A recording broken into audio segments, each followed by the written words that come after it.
Na verdade, para o trabalhador em si não muda nada, tá? Eu acho que o que a gente pode falar que pode vir a mudar é para as empresas na opção de terceirizar ou não. Né? Hoje nós não temos legislação, temos uma súmula do TST só, que é o entendimento consolidado, que é a súmula 331, nós só temos isso para reger a terceirização basicamente, que diz que as empresas não podem terceirizar sua atividade fim, sua atividade principal, e podem terceirizar suas atividades meio, dão como exemplo vigilância, limpeza, e mesmo nessa atividade meio, desde que esse trabalhador terceirizado não seja subordinado diretamente ao tomador, ou seja, não receba ordens diretas do tomador, do contratante, e não tenha pessoalidade, ou seja, tenha sempre que ser o mesmo trabalhador. Quando você contrata uma empresa de vigilância ou de limpeza, qualquer auxiliar de serviços gerais, ou faxineiro, ou vigilante que ela enviar, está valendo. Não precisa ser a Joana, a Maria ou José. Tá? Então, isso é que nós temos hoje. Com o projeto de lei que foi aprovado e ainda carece de sanção do presidente da República, não existe essa utilização de expressão atividade fim, atividade meio. E o que é dito com relação à terceirização é que as empresas podem contratar serviços determinados e específicos. A mídia... Né? Acho que era a intenção do Congresso, era que isso fosse uma porta geral. Mas ontem mesmo, uma desembargadora aqui do nosso tribunal no Rio de Janeiro, doutora Vólia Bonfim, ontem mesmo eu recebi por WhatsApp uma nota dela, assinada por ela, onde ela diz que não existe nesse projeto de lei aprovado a autorização para atividade fim. Existe uma autorização para terceirizar a serviços determinados e específicos. E o que vai ser serviço determinado e específico?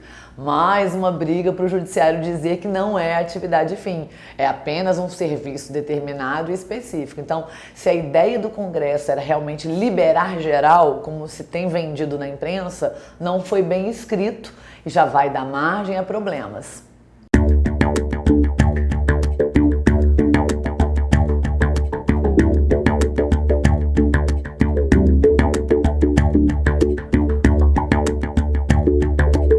Qual é a vantagem da terceirização? A vantagem da terceirização é que você pode ter empresas que se especializam em determinadas coisas. Pega, por exemplo, o trabalhador, uma secretária. Uma secretária pode... Você ter uma empresa que consegue treinar boas secretárias, você pode ter uma produtividade muito maior do que você ter que contratar a secretária por conta própria, porque a sua atividade é outra, é dar aula, é fazer pesquisa. Você não vai poder ter uma secretária de tão boa qualidade quanto se você tivesse uma empresa cujo objetivo é ter secretárias de boa qualidade e terceirizar essas secretárias, tá certo? A vantagem da terceirização é fundamentalmente ganho de produtividade.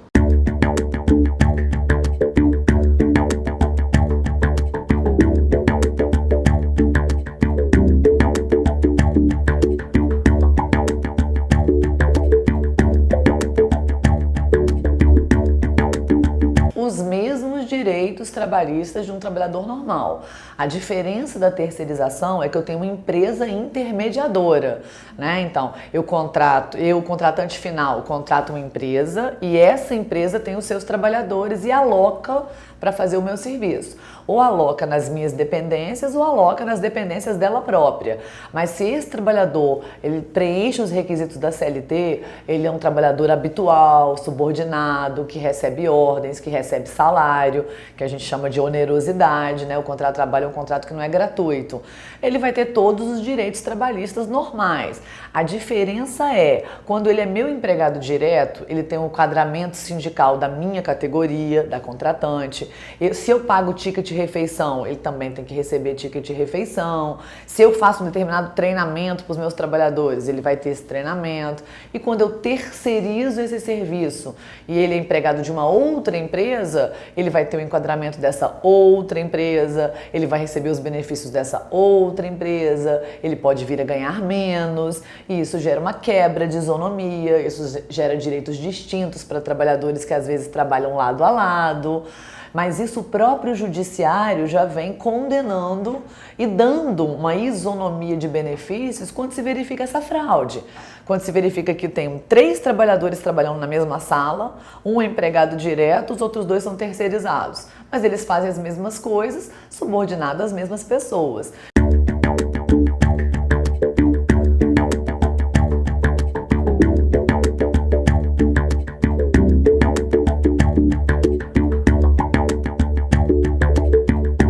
O trabalhador brasileiro custa caro porque existe o que o economista chama de cunha fiscal. O imposto sobre a folha de salários é muito alto, tá certo? Uma das coisas que a terceirização faz é diminuir o imposto sobre a folha de salários. Isso faz com que o trabalho fique mais barato, e é isso que eu estava falando, e consequentemente faz com que você tenha mais emprego. Além disso, você tem o fato de que a terceirização tende a aumentar a produtividade. Então você tem um trabalhador relativamente mais barato que produz mais, certo? Isso vai gerar mais ou menos de emprego.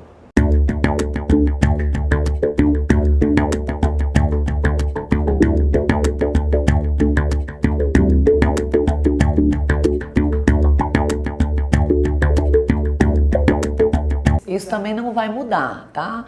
O projeto é a mesma redação da súmula 331, chamada responsabilidade subsidiária. O que é isso? O empregador principal que assinou a carteira responde de forma principal e se ele não tiver bens e não tiver patrimônio, responde o contratante, que é o tomador do serviço, de forma subsidiária. Isso não mudou.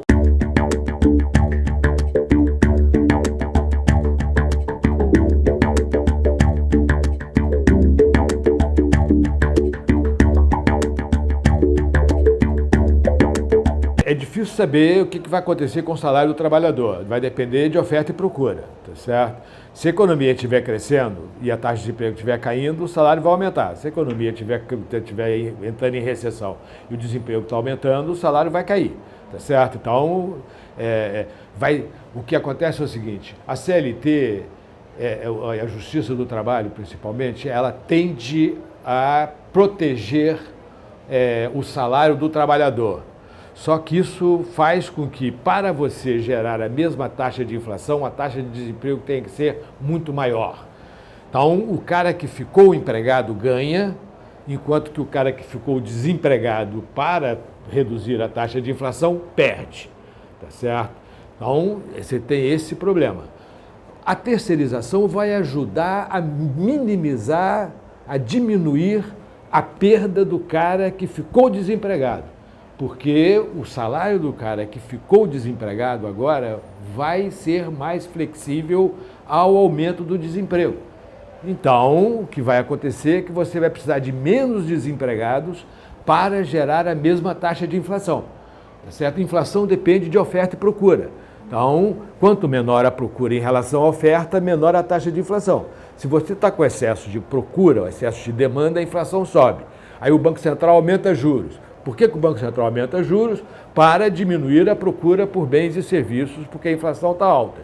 A forma disso se acontecer é que as empresas empregam menos ou pagam salários menores.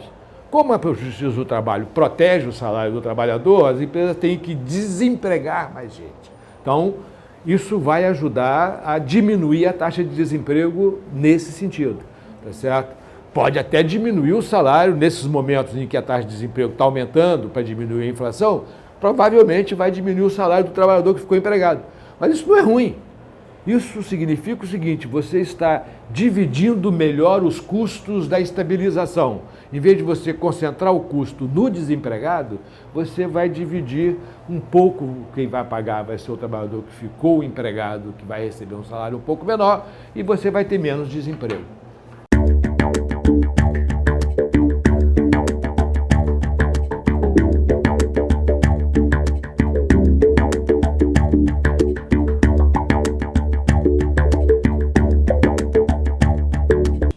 nós temos uma interpretação, né, já até ontem já rodou boatos de que pode haver um questionamento no STF de inconstitucionalidade, em termos de precarização da mão de obra, em termos de permitir que a empresa possa terceirizar de forma generalizada.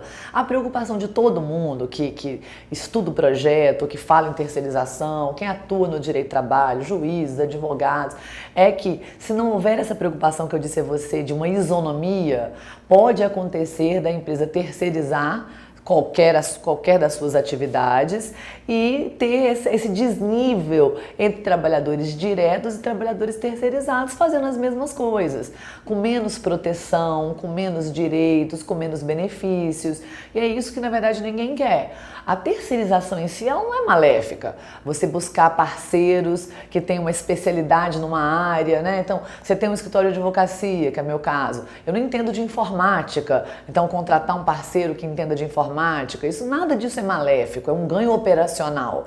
O que é maléfico é quando você pensa em terceirizar apenas para precarizar, né, com a expressão muito utilizada, direitos.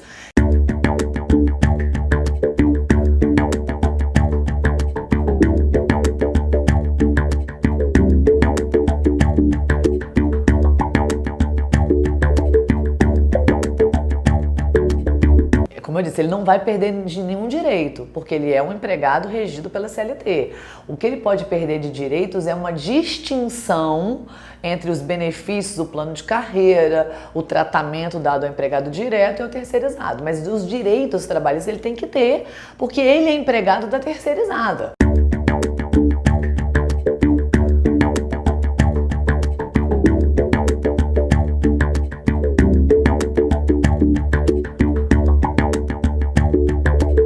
Olha, muito provavelmente o que pode acontecer é que, principalmente estados e municípios, podem terceirizar algumas atividades que não fazem muito sentido ser funcionário público. Por exemplo, tá certo? Vou dar uma olhada, você pode terceirizar a atividade de limpeza urbana, certo? Por que a prefeitura tem que ter um caminhão que vai coletar lixo em vez de terceirizar uma empresa que é especialista em coletar lixo, tá certo? Então, isso significa que você vai ter menos custo, porque é mais barato você ter um trabalhador, uma empresa terceirizada do que você ter um funcionário público para coletar lixo, e você vai ter mais produtividade pela mesma razão, porque a empresa vai estar disputando um espaço com outras empresas. Como vai aumentar a concorrência, isso deve diminuir o custo e aumentar a produtividade.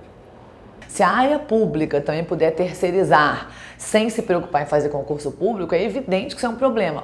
Ontem, dentre tantos boatos que a gente recebeu, e notícias e e-mails, esse é um dos primeiros. É a questionamento de constitucionalidade no STF sobre a possibilidade de um ente público terceirizar a qualquer das suas atividades sem ter que fazer concurso público. É evidente que isso não é possível, né? Você está roubando postos de trabalho que são necessários pelo concurso para só fazer a terceirização, repor de uma maneira muito mais fácil, muito mais ágil.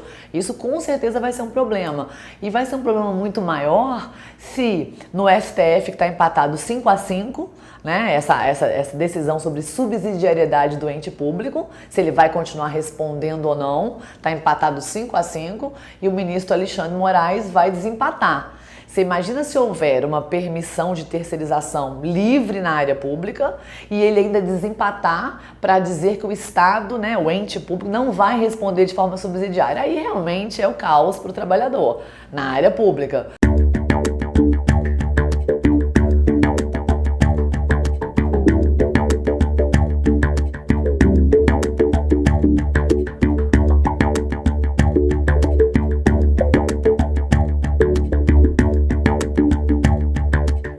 Nada, é a mesma coisa. Se ela continuar fazendo isso, é fraude do mesmo jeito. O fato de eu poder terceirizar não vai mudar o seguinte, isso é importante que todo mundo entenda. Se provada qualquer fraude, olha, eu tinha um empregado direto, mandei ele embora, obriguei ele a constituir uma PJ, né, que é uma pessoa jurídica, e ele continuou trabalhando no mesmo lugar, fazendo as mesmas coisas. O trabalhador prova que ele era subordinado juridicamente, que ele recebia ordens, que ele não tinha autonomia, que ele está no mesmo lugar fazendo as mesmas coisas, é fraude. Qual é o maior problema da CLT?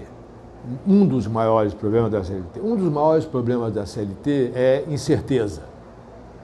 Incerteza. O que significa isso? Significa, vou dar alguns exemplos que têm a ver com terceirização. Uma empresa, quando que uma empresa pode contratar um trabalhador como pessoa jurídica e quando que não pode? Certo? Não é claro. A CLT não deixa isso claro. Certo? Então, a Justiça do Trabalho diz o seguinte: se tem comando sobre o trabalhador, se o trabalhador tem que obedecer às regras da empresa, é trabalhador, não pode ser pessoa jurídica. Se não tem que obedecer às regras da empresa, não é trabalhador, pode ser pessoa jurídica. Mas quem define o comando? A Justiça do Trabalho. Ora, mas escuta, como é que o juiz sabe se tem comando ou não tem comando? Tem hierarquia ou não tem hierarquia? E se o juiz determinar que tem hierarquia, você tem que contratar pela CLT e não como pessoa jurídica. Mas você só vai saber isso no final do contrato de trabalho. Ou seja, a empresa só vai saber se ela está certa ou está errada quando o juiz der o veredicto lá na frente, quando o trabalhador entrar na Justiça do Trabalho para demandar alguma coisa.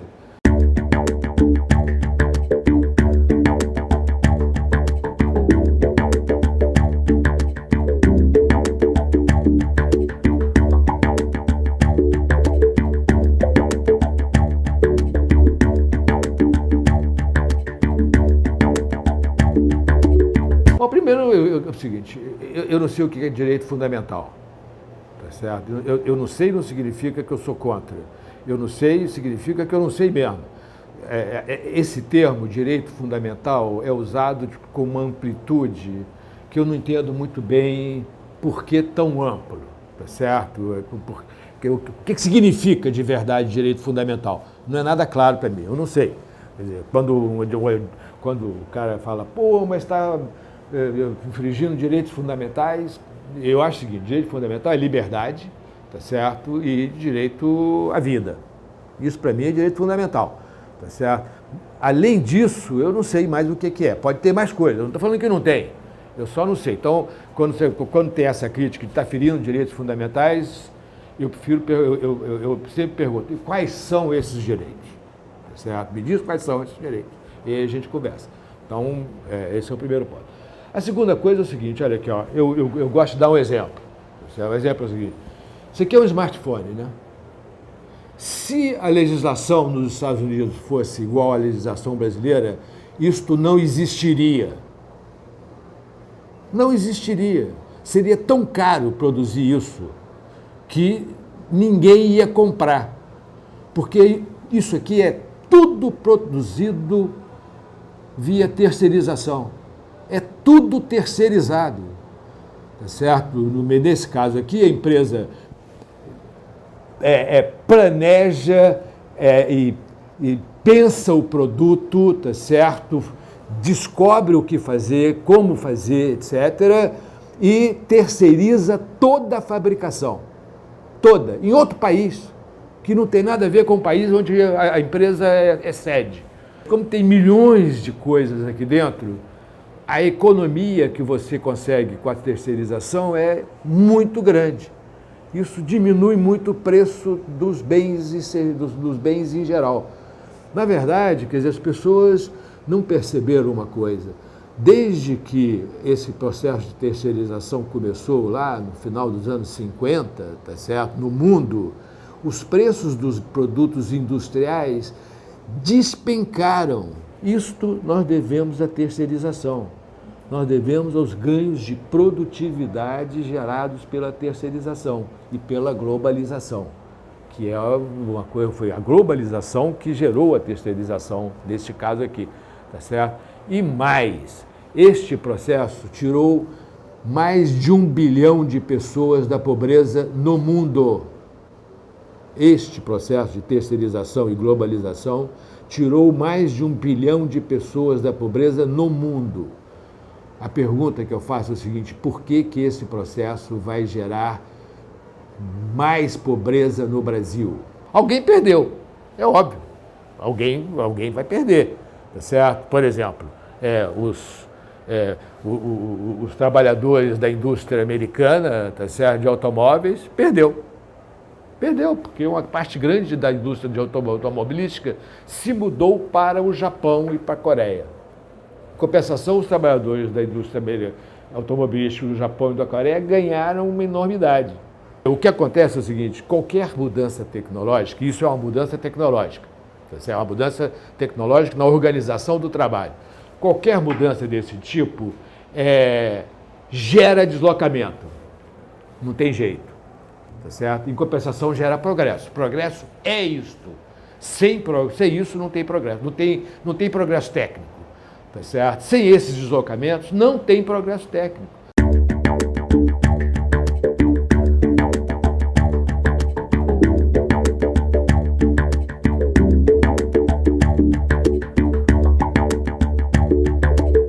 Isso é uma boa pergunta.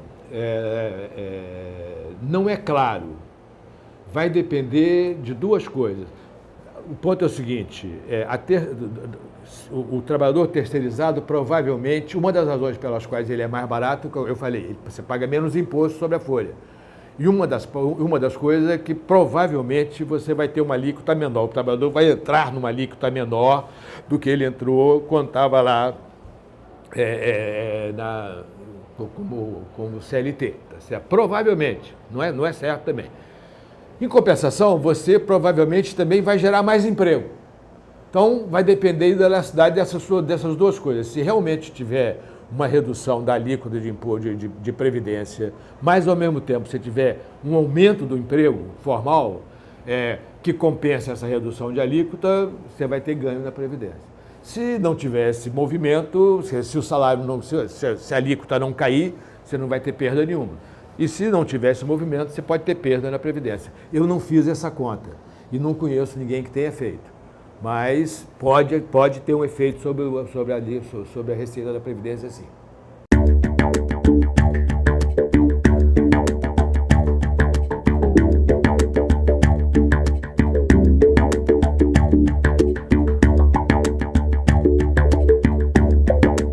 Já está sendo. Nesses aspectos todos que a gente falou aqui, né? A constitucionalidade do projeto, nessa questão da área pública, de burlar a necessidade de concurso público, de ferir a Constituição, sem dúvida. Sem dúvida ela vai ser questionada. Hoje nós temos uma judicialização, né, no nosso país. Por um lado não é bom, tudo é levado ao judiciário, né? Fica uma coisa muito engessada, mas também legislações não muito claras, com uma redação genérica, né, lacônica, causam também esses processos, esses problemas de interpretação, né?